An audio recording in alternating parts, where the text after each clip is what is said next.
Le virus de l'influenza aviaire dispose d'un génome constitué de 8 segments d'ARN monocaténaires de polarité négative et chacun d'eux code pour au moins une protéine.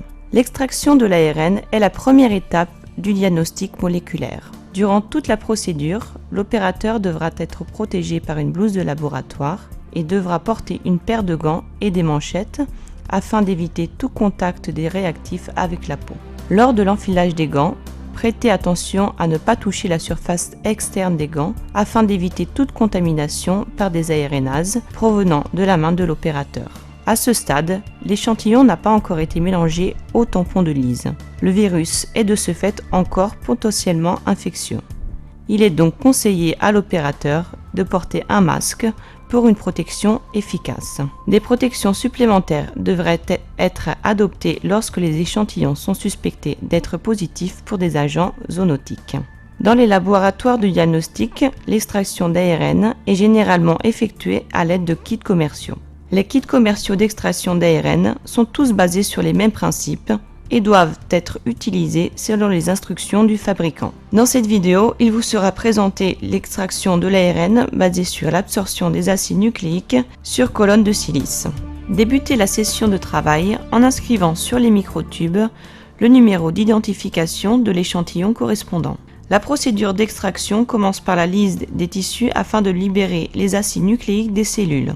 Cela est possible grâce à l'ajout d'un tampon de Lise provenant d'un kit commercial selon les proportions recommandées par le fabricant. Ce tampon contient des réactifs comme la guanidine et le triton X qui détruisent les cellules, dénaturent les protéines, inactivent l'ARNase et créent des liens qui permettent une bonne absorption de l'ARN sur la colonne de silice.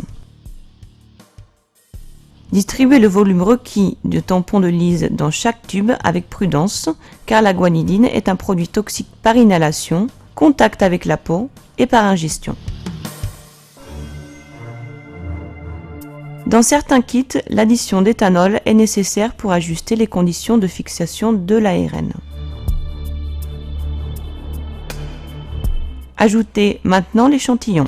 Pour chaque lot d'échantillons, un contrôle négatif doit être inclus en ajoutant un tampon phosphate salin ou PBS au tampon de Lise à la place de l'échantillon. La quantité exacte de tissu homogénéisé doit être maintenant ajoutée au tampon de Lise. À partir de cet instant, l'opérateur peut poursuivre les manipulations sans le masque de protection puisque le virus n'est plus infectieux. Vortexez la solution pour homogénéiser les réactifs et éviter la formation d'un précipité au fond du tube. Transférez le LISA dans une colonne pourvue d'une membrane de silice qui permettra l'absorption des acides nucléiques. Écrire sur chaque tube le numéro de l'échantillon afin de faciliter l'identification. Le transfert du LISA doit être effectué au centre de la colonne en prenant garde à ne pas toucher la membrane avec le cône de la micropipette afin de ne pas l'endommager. Il s'agit d'une procédure à haut risque de contamination croisée. Pour cette raison, il est fortement conseillé d'ouvrir un seul tube à la fois et de changer de cône après chaque échantillon afin d'éviter le transfert d'ARN d'un tube à l'autre. Rappelez-vous de changer de gants avant de sortir de la hotte. Procédez à la centrifugation pour permettre l'absorption des acides nucléiques sur la membrane. La durée et la vitesse de la centrifugation sont fixées par le fabricant du kit. Retournez sous la hotte et préparez de nouveaux tubes collecteurs où les colonnes seront placées pour la prochaine étape du processus d'extraction. Jetez ensuite les lois dans le flacon de récupération. Dans certains kits, un tampon de dessalage est utilisé pour rendre la digestion de la DNase plus efficace. Il est essentiel de changer de cône pour chaque échantillon lors de la répartition des réactifs pour éviter la contamination de la solution mère. Il est donc conseillé d'alicoter la solution mère des réactifs utilisés.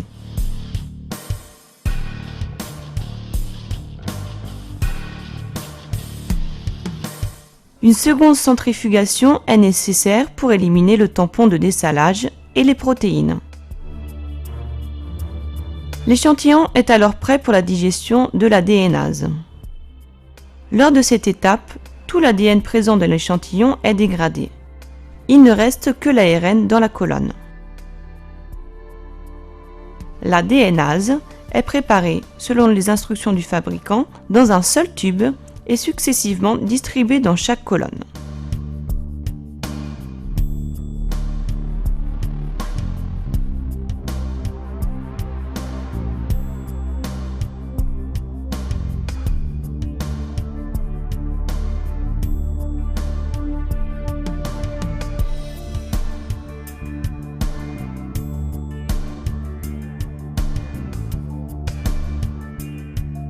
Une incubation pendant 15 minutes à température ambiante est nécessaire pour optimiser la réaction.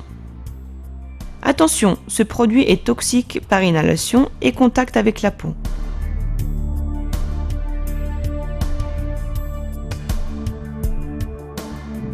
Plusieurs étapes de lavage et de séchage sont ensuite effectuées avec du tampon de lavage spécialement conçu pour éliminer sels, métabolites et composants macromoléculaires contenus dans les échantillons à tester. Rappelez-vous que toutes les solutions de rinçage contiennent de la guanidine, qui est toxique par inhalation, contact avec la peau et par ingestion. Après le lavage, l'élution de l'ARN est réalisée. Préparez les microtubes exempts de nucléase et correctement identifiés pour recueillir l'ARN extrait et éventuellement pour le stockage. Placez chaque colonne dans un microtube et jetez les lois du dernier lavage dans le flacon de récupération des déchets.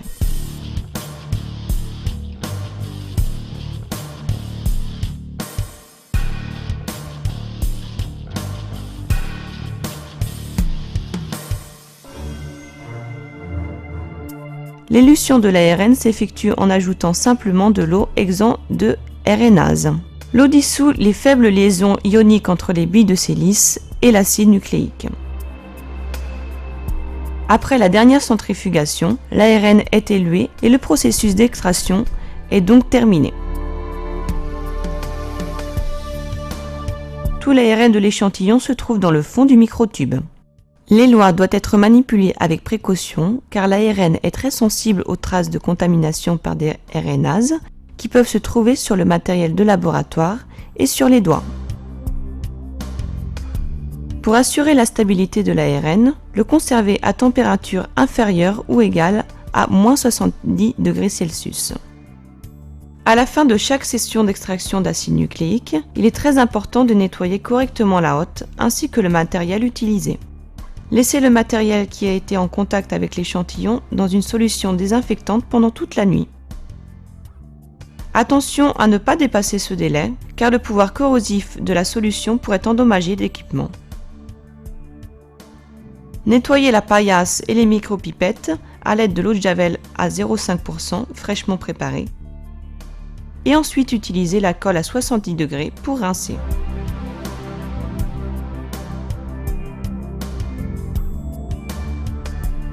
Après la dernière session de travail, il est recommandé de mettre les pipettes propres dans une boîte fermée à l'extérieur de la hotte afin d'éviter de les soumettre à l'action des rayons UV qui pourraient engendrer une perte de précision de l'instrument.